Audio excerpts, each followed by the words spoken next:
and you're listening to Communities Live on Sheffield Live Radio 93.2 FM with me, Susie Casson, and T-Boy's now washing up in the kitchen. And we're joined in the studio by Jonny Douglas and Sam Walby from Our Fair City. Hi. Welcome both. Hi there. Thanks for coming in. So the campaign is Our Fair City Making Sheffield Fairer. Can I ask how the idea for Our Fair City originated? Yeah, so it came out of Sheffield City Council initiated a thing called the Fairness Commission, Sheffield Fairness Commission, in 2012.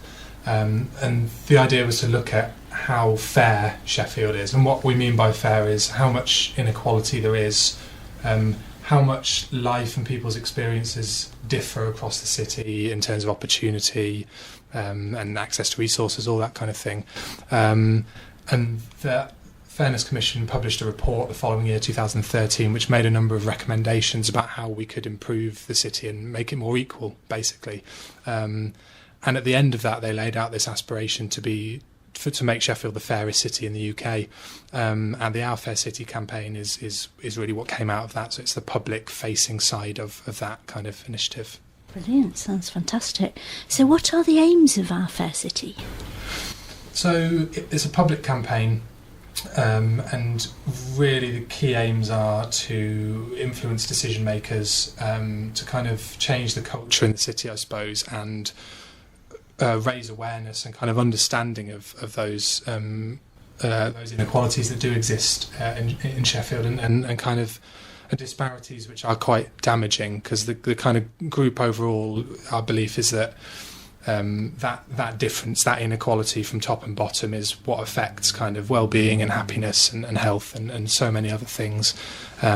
So we're running 4 different, what we're calling micro campaigns in 2016 and 17 around food, work, money and futures, which includes careers, but also 10, 20 years from now, how will Sheffield look?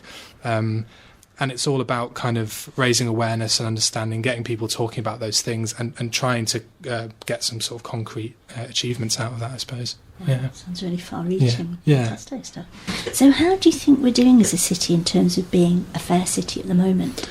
We're doing all right, yeah. I mean, I wouldn't say we're any worse than any other major city in the UK. In some areas, we're not doing as well. So the thing that people are probably most aware of is the disparity in life expectancy across Sheffield, which can be there can be a 10-year difference there between someone who lives in the south and someone who lives in the north of Sheffield in terms of how long they could expect to live, just based solely on where they were born, really, and where they live. Young people in Sheffield are 3 times as likely to be unemployed than someone who's over the age of 25. And we've been in the headlines recently with Sheffield being the low pay capital of the UK, with us earning about 10% less than the national average. But that said, there are obviously some positives as well, and our employment at the moment is above pre-recession levels, so that's really good. We're doing very well on apprenticeships, higher than the national average, so hopefully getting those young people more opportunity and more ability to do something that they want to do with their life. And so much fantastic work going on all over the city with the voluntary sector and kind of relieving some of those social problems around health and well-being and isolation and connecting communities up better. It's hard to quantify really, but I mean Sheffield seems to every year be voted as one of the happiest places to live, or people feel happy here, and also it's a very simple thing to say, but the fact that the Our Fair City campaign even exists and that there's kind of time and effort being put into that's a really positive thing as well. Yeah, absolutely brilliant. So can you tell us a little about Sheffield's Fair Employer Charter?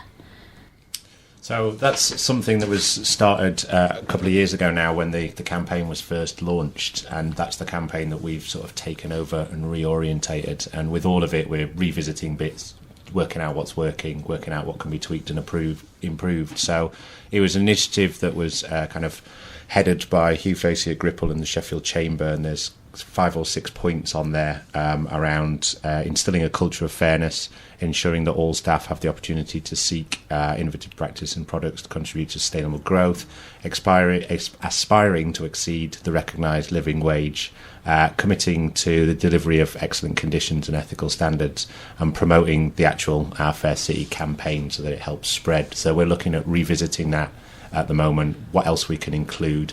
There's a hell of a lot of people that kind of work almost informally in care across Sheffield that we want to bring in, because that's an ever-growing section of people that need definitely recognition for what they do.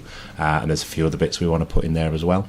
Great, and quite a few organisations have signed up already to the Fair Employer Charter, I think. Yeah, so we got kind of the list that was passed over. So there was kind of an initial launch with the campaign, and then activity sort of waned a bit, and we've now taken over that. So we've been passed all the information of all the champions that had signed up previously and the organisations, and we're now getting back in touch with those and re-engaging with them so that we can start not only signing them up, but putting them to sort of help and support, because that's what the new campaign is all about, really. We've reorientated it from this idea of signing up to a pledge to making it focused on making Sheffield fairer. So whatever we're trying to tackle, or wherever we are, if we're moving from something, whatever it might be, to something that's fairer, we're all moving in the same directions, which means we can hopefully start to steer the ship, which takes time, into the right direction of making things fairer for people. And we want to do all of that through what we're terming the power of small action. So it doesn't matter whether you're making a difference in supporting or helping someone in your community on an individual basis, or whether you're an organisation making things better for your employees, or making it at least open for your employees to talk to the employers and the people in charge about how they can also make it fairer for everybody, so that everybody can contribute. Fantastic. So you mentioned fairness champions. Can anyone become one of these? Very much so. So we've tried to make it as open and accessible as possible. And all of the campaign, because we want it to be centred around taking action, we're constantly working and finding ways in which people can get involved. So we've split them into 2 sections, which is one-off task-based or a regular time commitment. And rather than do that thing that kind of may happen from time to time where someone goes, we're doing a new initiative, which means they wade in and starting from scratch, what we're actually trying to do within each of the 4 micro campaigns is find everybody that's already doing amazing work, look for what they might need to help them do more of that, and connect them up and find the gaps, because that's the best way that we can put our time and energy into making the bigger differences possible, is by connecting up what's going on. So we're collecting opportunities that we will then send out to all the champions that have signed up, whether there be people that are already doing fairness that want that showcasing or shouting about, or whether they've got opportunities that people can get involved in, or whether we can provide them with opportunities to get involved and help and support. Great. And do you think there are small things that we can all do to make Sheffield a fairer city?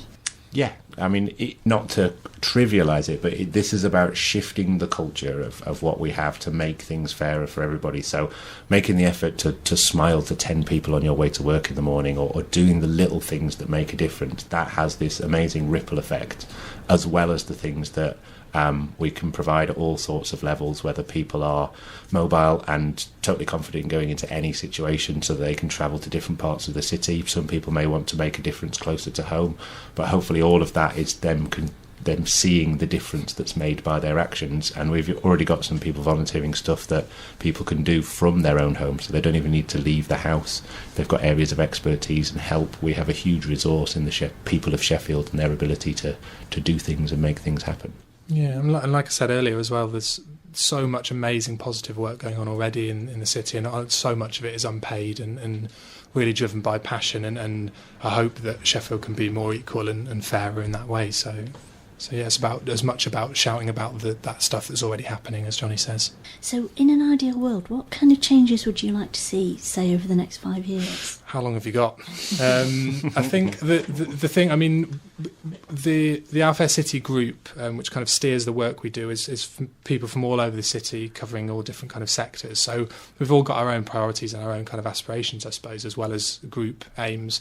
One for me is paying an actual living wage to Sheffield. So the council started paying a living wage, which is basically a voluntary minimum wage, which is about £1 higher than the national minimum. the council started paying that, I think, about 3 years ago. And I think that's a really good thing that they're leading by example there. But I'd really hope that other companies, particularly large companies, could follow suit on that and start paying a wage which actually people can live comfortably on. Because we know that, for example, around 1 in 5 people who are using food banks at the moment are doing so because of low incomes. It's not...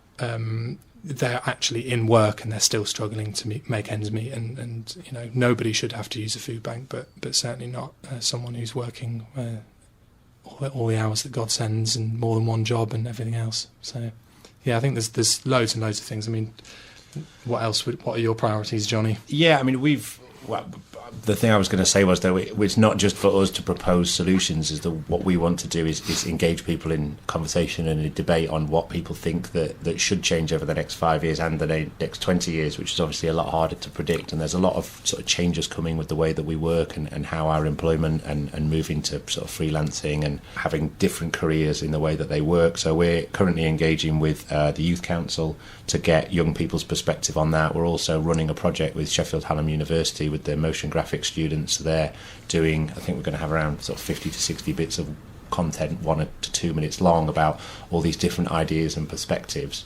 And I mean, there's 550,000 people in the city and 1.4 million people in the wider city region that we love the input of all of them. And there's going to be a lot of different perspectives from that. And it's only by engaging in a conversation and hopefully our campaign from the council will continue, but at the moment it's just for a year. But everything we're setting up is hopefully something to set up with momentum that continue to go forward and people can take hold of and adapt and use in their communities, so that we're doing stuff at a really local level that makes a difference, as well as these kind of big targets of shifting some things that may take a little bit longer and require some policy input.